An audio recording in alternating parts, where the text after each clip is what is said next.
Imagine witnessing this scene. It's 2 a.m. on a sweltering night in a sprawling Houston neighborhood. We're talking the mid-90s here. Right, so peak Texas humidity. Oh, absolutely thick heat. And there is a line of cars wrapped entirely around the block. Just idling there in the middle of the night. Yeah, exactly. They're idling, inching forward toward this single house. And when a car finally gets to the front, money is quietly exchanged through a rolled-down window. Which, I mean, to anyone watching, looks highly suspicious. Totally. To an outsider or like an undercover cop or just a random person passing by, this looks exactly like a massive, highly organized, illicit drug operation. Right. But nobody in that line is buying drugs. They were buying plastic cassette tapes. Tapes with music that has been radically and almost uncomfortably slowed down. Yes. And that scene, that's the launch pad for what we're exploring in today's deep dive. It's just one of the most incredible visual representations of pure grassroots demand in modern music history. It really is. And the man sitting behind the iron-gated door of that house handing out those tapes, well, he wasn't a traditional frontman. No, not at all. He wasn't a flashy pop star. Yeah. It was DJ Screw. Exactly. And usually when we think of a performer or a real musical personality, our minds instantly go to the loud, the flashy, the front and center. Right. The person grabbing the microphone, jumping off the speaker stack. Demanding the spotlight, yeah. We are just so deeply conditioned to equate volume and kinetic energy with charisma.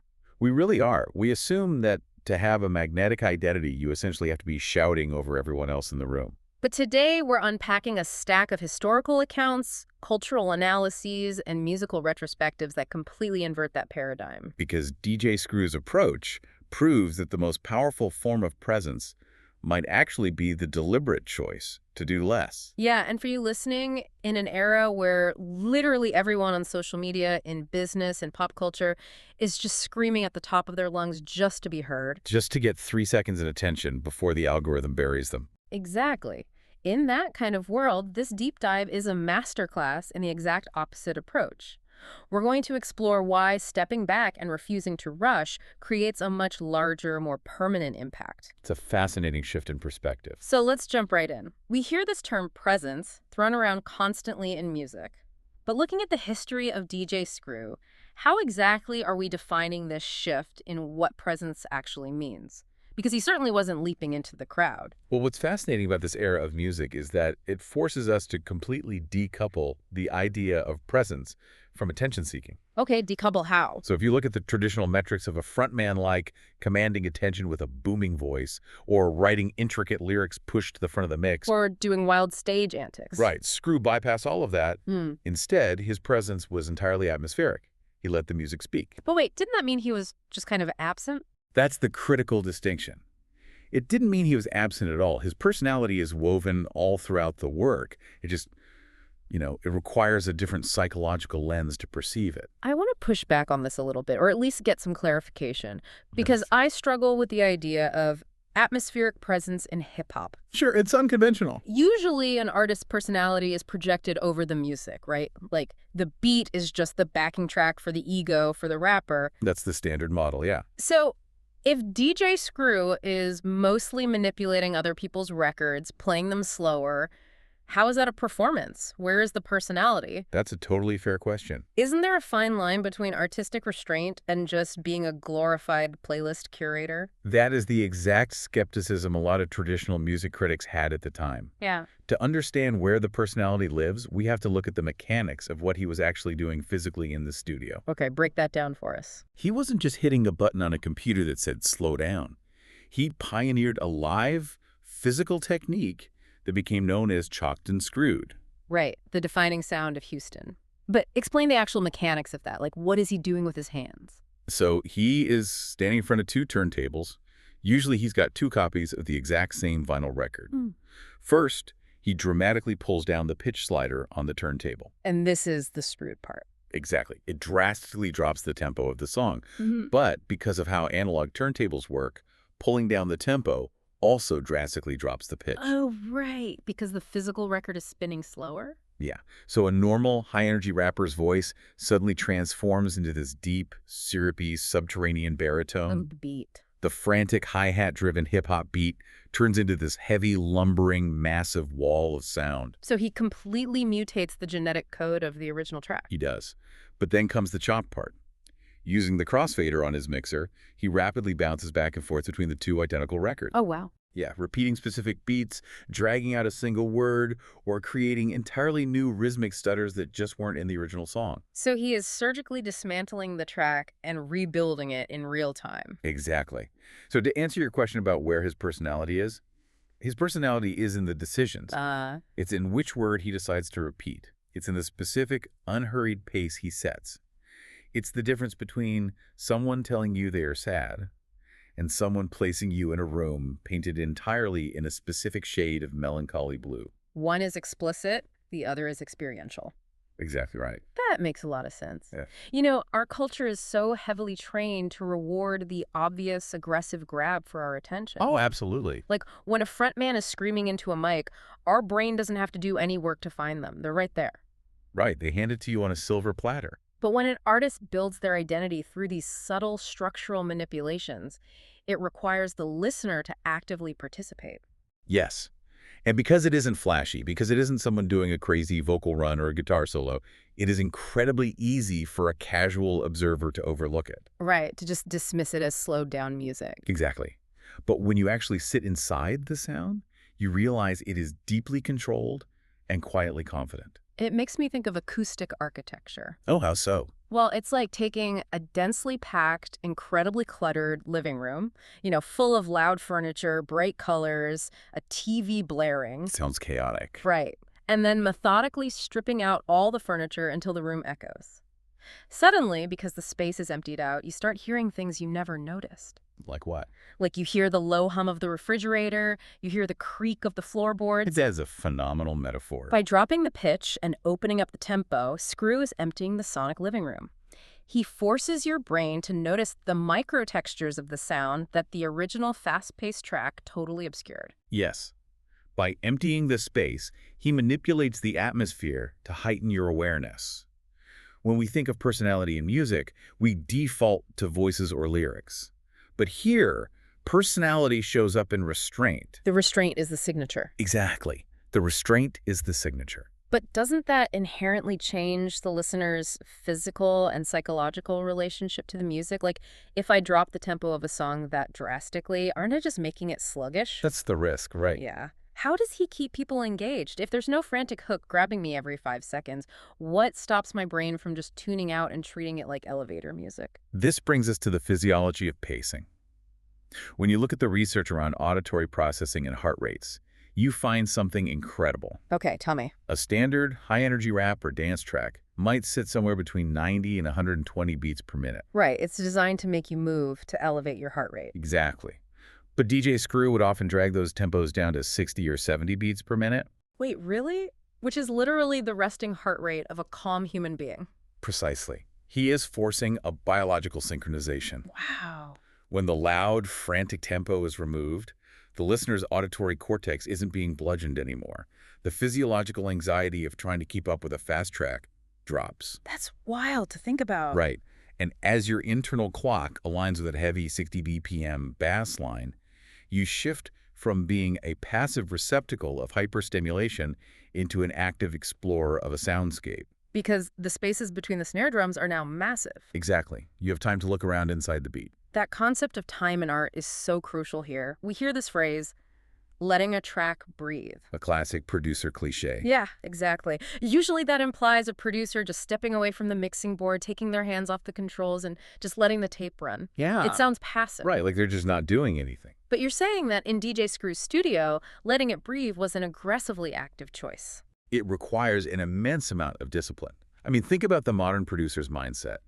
Most producers operate from a place of deep-seated anxiety. They're terrified. Yes, they're terrified that if they don't introduce a new synth line, a new drum fill, or a vocal hook every 4 to 8 bars, the listener is going to get bored and hit skip. But the fear of the void. Exactly. The temptation is always to add more, to fill every single millimeter of silence with content. So what does it take to find a groove, chop it up slightly, drop the tempo to a crawl, and then just let that instrumental ride out for 4 uninterrupted minutes. It takes supreme authority. Yeah. By physically widening the spaces between the beats, he is stretching the architecture of the song. He's saying, look, this pocket is so deep and this atmosphere is so compelling that I don't need to entertain you with parlor tricks. I'm just going to let you sit with it. Exactly. I'm just going to let you sit with it. It's an incredible act of faith in your audience. It really is. You are trusting that they have the attention span and the depth to stay with you inside that newly created, vast audio landscape. You're no longer just consuming a 3-minute pop product designed for a quick dopamine hit. Right. You are inhabiting a physical space that he has stretched out for you like a massive canvas. And that act of faith builds an entirely different kind of bond with the listener. He isn't asking for your attention. He is altering your physical state of being through the sheer power of his pacing. Well said. Okay, so we've established this deliberate, incredibly patient, stretched out sound. We understand the mechanics of the turntables and the physiological impact of that 60 BPM tempo. Right. But a sound like this, so unconventional, so inherently anti-commercial for its time, doesn't just magically find an audience. No, it definitely doesn't. This wasn't being blasted on mainstream corporate radio stations. Well, So how on earth did this radically slow music leave a single bedroom in Houston and become a global phenomenon? that is where the story shifts from musical innovation to sheer cultural engineering. Because the physical distribution of this music completely mirrored the intentionality and patience of the sound itself. It brings us back to that image you painted at the very beginning of our discussion. The cars lined up in the middle of the night. Exactly. Right.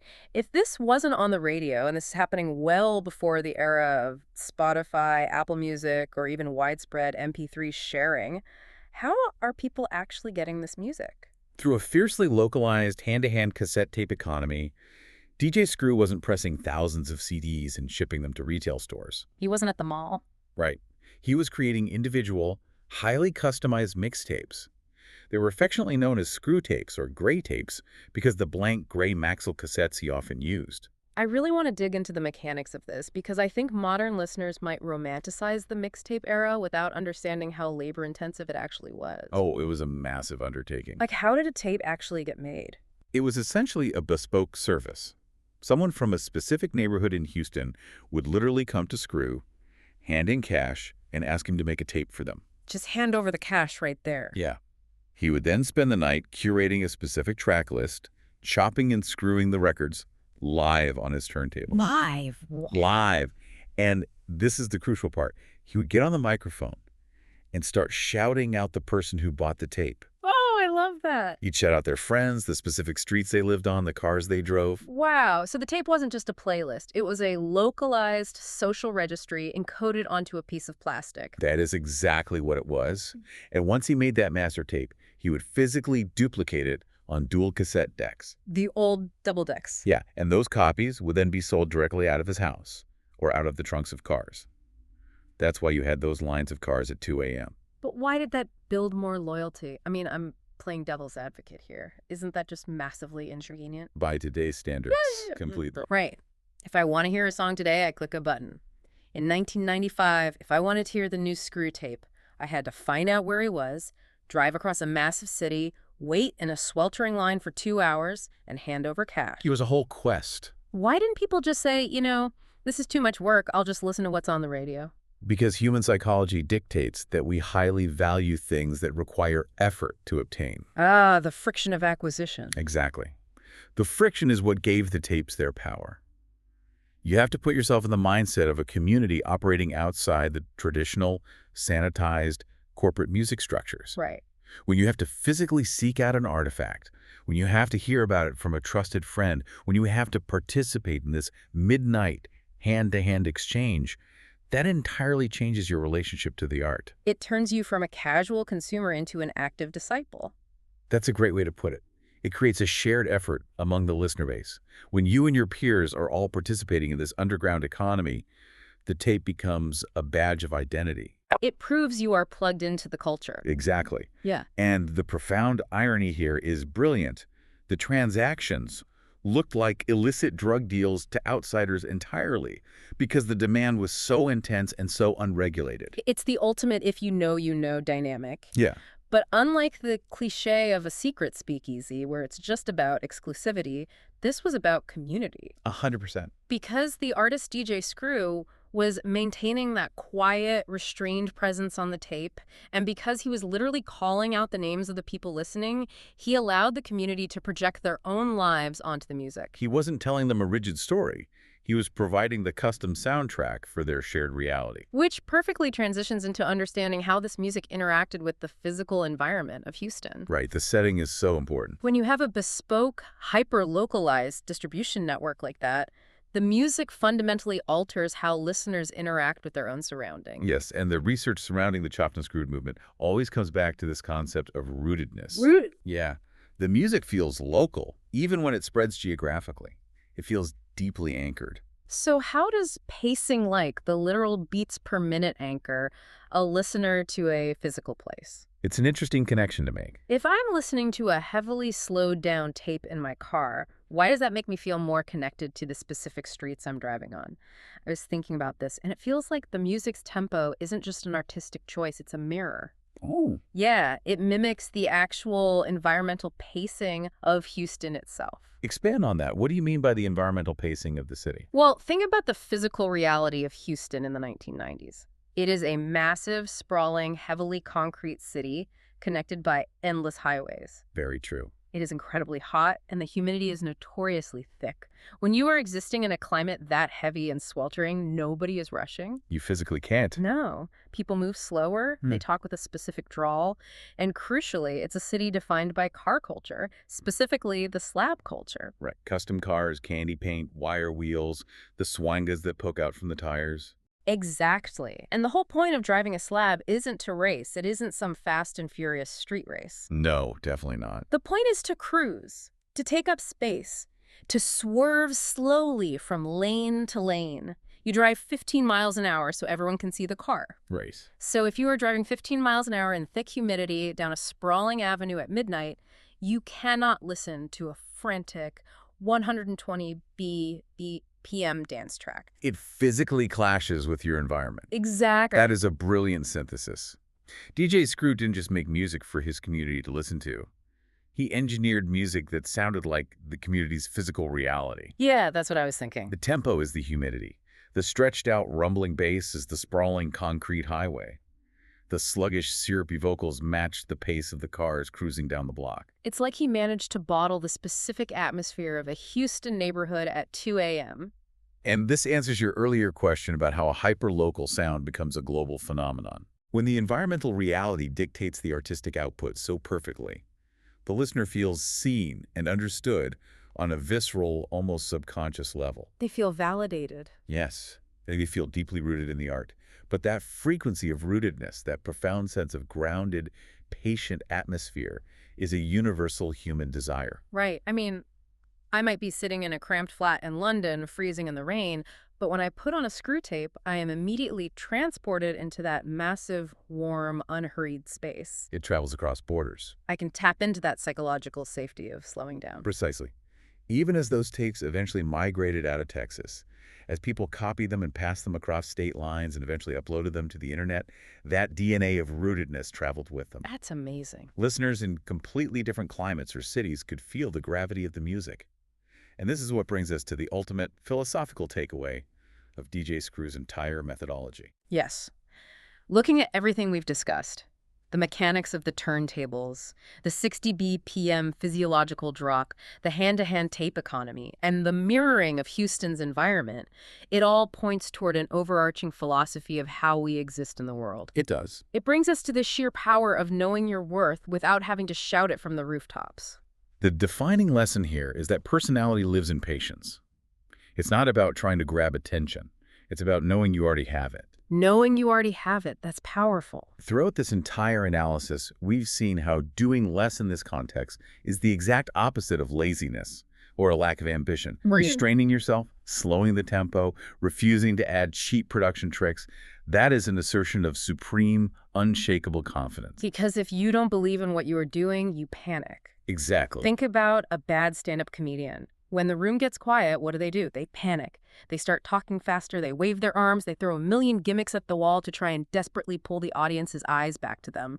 Exactly. Let's look at the psychology of the listener in that dynamic.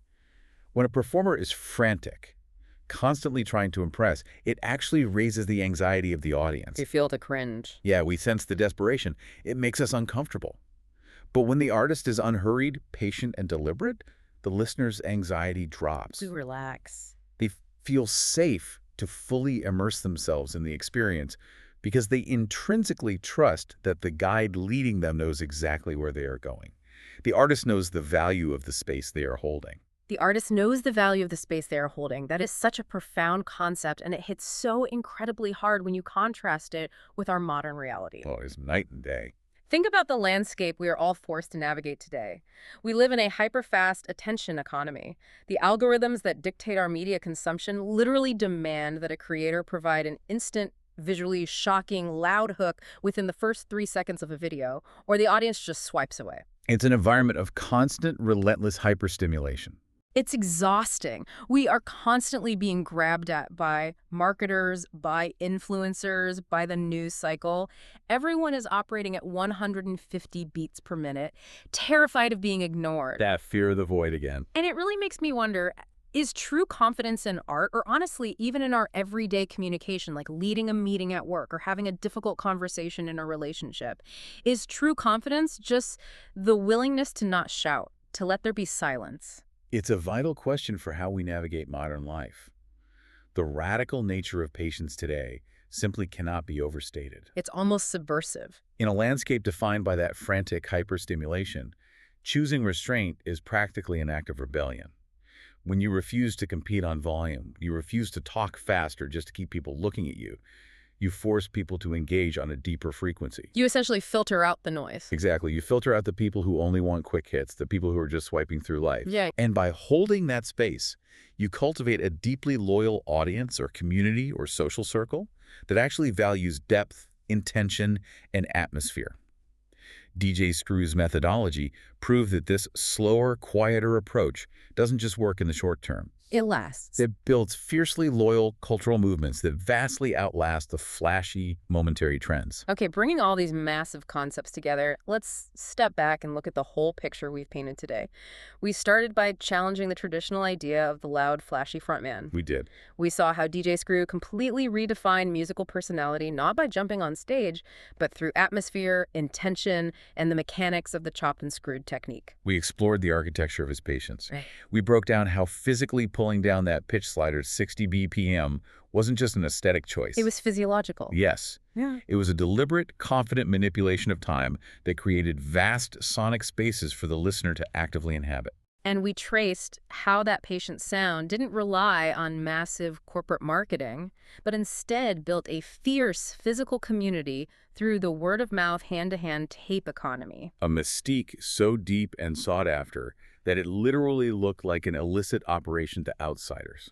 And finally, we saw how that combination of patience and grassroots community created a profound sense of rootedness. The music mirrored the humid, slow-cruising reality of Houston. Anchoring listeners to their environment. Yes, and proving that supreme confidence lies in knowing you already have the room's attention without ever having to force it. It remains a phenomenal case study in the power of restraint.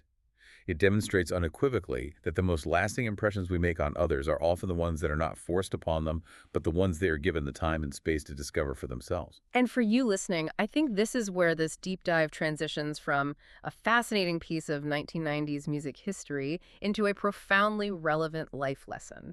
We are bombarded every single day by a world that tells us we have to be loud, we have to be fast, and we have to be constantly aggressively visible just to matter. It's exhausting. But the legacy of DJ Screw is a glaring, massive reminder that patience, restraint, and simply letting things breathe might actually be the most powerful tools we have for building genuine, lasting connections.